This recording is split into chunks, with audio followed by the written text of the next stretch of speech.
In November of 2023, the Swell Pod took a 10-day journey across 5 states, traveling 3,580 miles with one challenge in mind.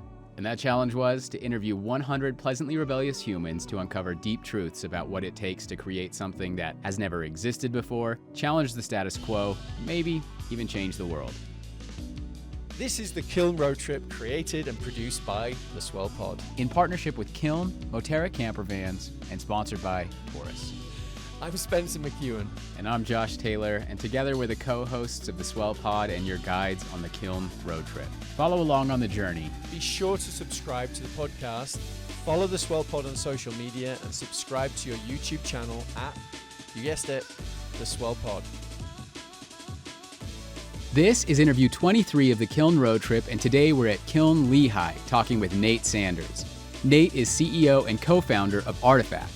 Artifact's AI analyzes what customers say and do and surfaces predictive insights that ensure you know exactly what will drive customer growth and loyalty. Thanks for tuning in. We hope you enjoy. Nate Sanders. I'm the CEO and co-founder of Artifact, and Artifact is a predictive customer experience solution. So we centralize all of the customer voice that you have and help you analyze and measure it and quantify it so you can make better customer experience decisions. That's incredible. Actually, I'm sure you guys are doing probably pretty well, right? Like trying to. Yeah, we're still very early on, but things are going well. It's a huge opportunity. I feel like. Yeah. That's great. And just for the audience that might not know this area, just give us an example of how that would work. Like the problem that also the problem that is being solved through doing that. Yeah. So actually, one of the funny parts is my exposure to both of you is through one of the episodes earlier on with one of my good friends, Gilbert Lee, who was on one of your episodes. Yeah, we know Gilbert. Yeah. And you three actually talked about this this principle of understanding the voice of the customer. And so essentially, one of the really difficult problems that you have across growing enterprises, commercial and enterprises especially have this problem, which is you have all of this customer voice. It could be reviews, it could be sales calls, it could be support tickets, chat logs, NPS results. They're all unstructured representations of what is the customer saying, what do they want, what do they need, what are they requesting. And it's really difficult to be able to actually, first of all, understand what are customers saying, and then use that data in a way that you can measure, quantify it so you can actually understand what are we going to do with this information, how are we going to apply it to the customer experience, how can we help prioritize decisions across the business with something that actually has an attached metric versus something that's usually reported with anecdote. Interesting. So I want to dive into that. Let's just go back for a moment, though, to who you are. Tell us a bit about your background and family or growing up or whatever you want to share. So I'll start at the beginning then. So I grew up in Fort Collins, Colorado. So just hop, skip, and a jump from where you folks will be here in the next week. I was there for 18 years, came out to Utah after that for school and just never left.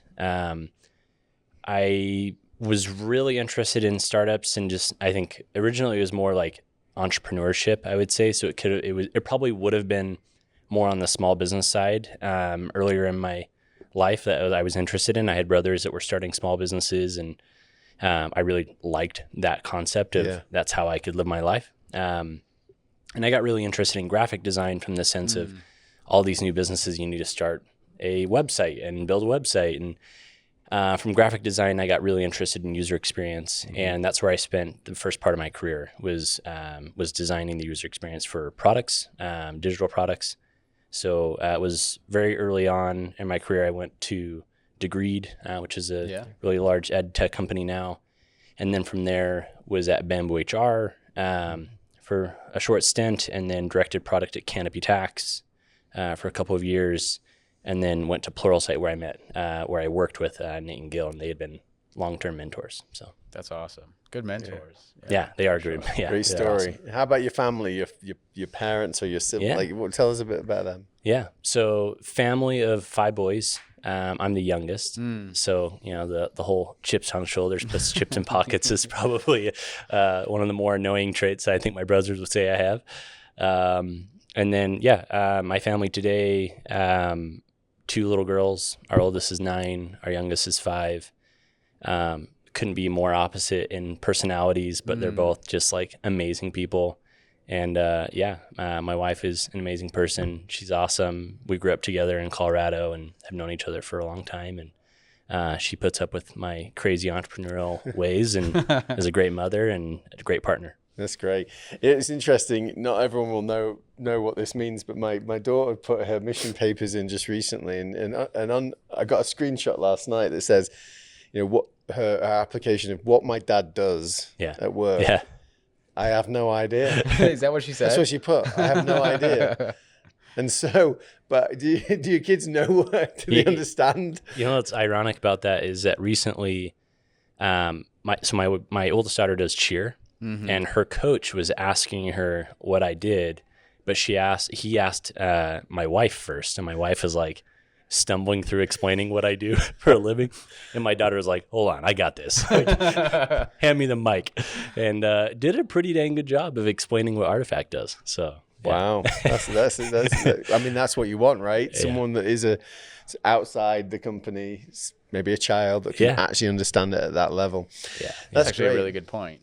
That's a really good point. Yeah. Thank you. Yeah. It's not the mom, not the mom test, the kid test. Yeah. Exactly. So just, sorry, you mentioned, and I might have missed this, but you mentioned that it's relatively new. How long has Artifact been around, or how long you've been building it? So we started the company in 2019, but we spent almost 3 years in research and development. Wow. So building AI first products, every single feature we have is very corely attached to artificial intelligence and a lot of the boom that's happened there. Mm-hmm. But we're building those products before a lot of the GPT models were available, were prominent, or even I think in the current zeitgeist of ChatGPT and things like that. So been building product for a long time and started commercializing last year. Are you going through a whirlwind kind of right now with everything that's going on? Like, definitely. In many ways, I think we've seen it accelerate market readiness. Yeah. We used to have people that would come to us and be like, if this is real, cool, I'll take a look. And now people have, OKRs and charters to be able to procure systems that look like Artifact. And then on the other side is like keeping up with what's happening, which I think is more on the nose of what you're asking. There's just a lot of innovation, and there's a lot of need to change how practices are being done because people and the whole industry is evolving around this. Yeah, it's a really great spot to be in. I really think the customer insights, it's just a huge opportunity. Yeah, it's incredible. What's maybe one of the bigger challenges that you're facing right now? I think it's like graduated in complexity as we've moved on. And in the very beginning, it was how do we find POC partners, like design partners, where we can actually get data to train our models and iterate and prototype and build product. And then that became early on, how do we actually get customers to close? Is reductive as that sounds. We had a period of time with all of these different black swan events, whether it was macroeconomic or COVID or whatever it was, of like, how do you get a customer to go from middle of funnel to just close one or close loss? We don't care. We need to see the signal. And over the last 6 months, it's become a lot more like, how do we get as many people in the top of the funnel as we can, and then progress them on. So right now, I would say the biggest challenge is on the go-to-market side. Like we view product market fit as a system, that it's not just about like, do you have the right product? It's, do you have all these working systems of a business, and are you lifting them in concert? And I would say the variable that we're trying to get accelerated, more efficient, more effective right now is go-to-market. And so being better about top of funnel, not being everything to everyone, lasering in on our POC or our ideal customer, IACP, excuse me. Those are the challenges that we're really corely focused on. Yeah, very interesting. Yeah. Could you maybe take me just through a use case of how a customer would use your product? Yeah, so I'll focus on product management because that's where most of our user base lies. But right now, product management spends an enormous amount of their time synthesizing information from different departments, their own primary research, things like that. And then they'll generally use that to be able to either prioritize or help their development teams understand what's next. So for Artifact, where we come into play is you can now have this ability across all channels across the business to be able to measure what the customer is saying. So a product manager could be able to use that at the beginning of a quarter, at the beginning of a week, to be able to say, here are the most common feature requests. Here's the most common bugs related to the area that we're focused on. How do we actually use that to prioritize what's next this week? And then have these artifacts that you can actually share with your team, with business stakeholders, to say, here's what we're doing and why we're doing it, related to that. And then I think a couple of like examples of how that showed up for some of our customers. One of the common examples we use quite often is Pura is one of our early customers. They had an issue about a year and a half ago where they had a diffuser, a cohort of their customers whose diffusers weren't connecting to Wi-Fi. And for those that don't know, they make this connected scent diffuser device. It's like a connected Glade plugin. And so they had an anomaly, or the spike in the topic of customers saying, I can't connect my diffuser to my Wi-Fi. And they were able to diagnose which specific types of customers were having this issue, to be able to find out that anyone with other 5 devices was having this issue, and like prioritize the engineering work to be able to go solve that problem as fast as possible. So using all those insights and measurement those insights to be able to drive prioritization is a really core use case across product functions, and even customer experience functions. That makes sense. That's awesome. So is it core trying to understand all the pain points or the areas of breakdown across the whole journey? Yeah. Is that its core thing? And does it also look at, I can imagine it looks at things that the customer wants as a better experience. So let's assume everything's working fine, but what do they really want? Yeah. Or to exceed their expectations? Like, what is it more on the issue side, or is it really both? Yeah. If you look at the history of text analytics, most text analytics solutions have given you what are called n-grams, which is like keyword analysis. So the solution that you are probably familiar with, and I was familiar with throughout my career, was like a tag cloud, that I could see 1, 2, maybe 3 word phrases to be able to describe what someone is saying. And it's impossible to take this 3-word phrase and actually derive, what do I strategically do about this, and get money or capital or, trust from the business stakeholder to be able to go do something around. So for instance, let's use Pura again, like in traditional text analytics solutions, that might've been like diffuser Wi-Fi. Well, what about diffuser Wi-Fi? Is it broken? Is there a problem with it? Like, do people love it? Like, what's going on? Whereas with Artifact, the topic model that we've built, it creates these really verbose phrases. So you can actually get to, when I opened the box, all of this scent was spilling all over, or like, right? Stuff like that, right? Yeah. So they can use it to be able to understand core customer experience issues. And more than that, like the specificity and that verbosity helps them understand the actual thing that's going wrong, or that they can improve, or maybe an opportunity they want to pursue.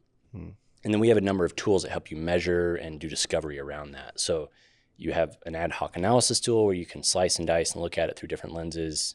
We have a tool that's like ChatGPT, where you can ask any question you want about the customer experience. We retrieve all of the semantically similar representations of what's happening inside your customer experience, and then create an answer for you.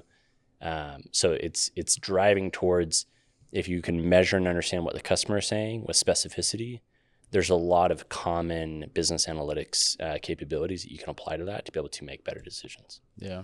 Before we get into the rest of the episode, we want to thank the partners and sponsors who made the Kiln Road Trip possible. The Kiln Road Trip is brought to you by Kiln. Kiln is a boutique co-working and flex office community with 13 locations in 6 states across the West, dedicated to providing innovative workspaces that empower your team to thrive. Whether you're a solo visionary or an enterprise-level team of up to 100, Kiln transcends being merely a place to work. It's a hub for learning and connecting with like-minded professionals that will make you and your team love where you work. And if you haven't stepped foot inside a kiln yet, you really need to. On this road trip, we visited every single location, and trust us when we say, once you see these beautifully designed spaces, meet the talented team, and connect with fellow members, you won't want to work anywhere else. Locations include Utah, Colorado, Idaho, Oregon, California, and Arizona. And they're growing too, with multiple locations set to open in 2024. Yeah, so be sure to check out the kiln locations nearest you by booking a tour at kiln.com and answer Swell in the question, how did you hear about us? Once you complete the tour, you'll be entered into a competition where you could win a 1-year membership, their club membership at Kiln. Yep, you heard that. That's kiln.com, book a tour, and be sure to mention Swell in the question, how did you hear about us? The Kiln Road Trip is also brought to you by Moterra Camper Vans, a luxury camper van rental company for iconic road trips. Their top-of-the-line vans are available at 7 locations located near America's best outdoor adventure destinations. They have consistently earned the highest customer ratings in the industry, making Moterra camper vans your gateway to adventure without sacrificing on comfort or service. That's true, and initially we wanted to take this journey in a 1960s VW bus, but thankfully we found Moterra instead. With 3 van options, we took the Pop Top Classic, which sleeps 4 and is best for those who want to maximize floor space and storage. This was critical for us because it needed to sleep the entire crew, we needed space to edit, and we were traveling with large amounts of equipment, luggage, and other goodies that we picked up along the way. And this van took us through all 3,580 miles of the trip. Super comfortable and sweet to drive. And actually, Moterra offers fully planned itineraries if you'd rather leave the planning to someone else. Visit gomoterra.com/swell. That's gomoterra.com/swell. This episode is also brought to you by Taurus. Taurus is leading the charge in home energy storage. Taurus makes it easy to achieve energy independence and a greener tomorrow. The Taurus station provides everything you need to generate clean power, efficiently store electricity, and easily manage your energy use. And installing a Taurus station offers plenty of benefits, including save money on your electricity bill, also ensure energy security with backup power during outages, reduce carbon emissions with renewables. You can also automate EV charging and HVAC systems with 100% renewables, and enjoy unrivaled system monitoring and support. If you like the sound of those benefits, get a quote to build your Taurus station in less than 30 seconds. Super easy at taurus.co. That's TORUS.co. Now, let's get back to the episode. That's great. That's really good. I'm wondering, so one of the questions that we ask everybody that comes on the podcast, is what does it take to take an idea and create something that's never existed before, create a movement, challenge the status quo? I'd be interested to hear what you have to say about that. Yeah, we've definitely lived that. I think the phrase that we use a lot internally in our company, and I think comes to my mind in this situation, is the map is not the territory. If you've ever heard that expression, Yeah. That essentially there are probably good existing ways of doing something, but you also have to be open to the fact that there might be another way of doing something. And that phrase, that map is not the territory, is essentially saying that you have to use abstractions to move forward and to make good decisions. Like a map is an abstraction. And if it wasn't, we would just be walking through the real world. You wouldn't need a map if it was 100% fidelity. So we need these imperfect models to be able to understand how to make good decisions. But at the end of the day, you also need to be open to the fact that that might not be the right way to look at a solution. And we've gone through that many times.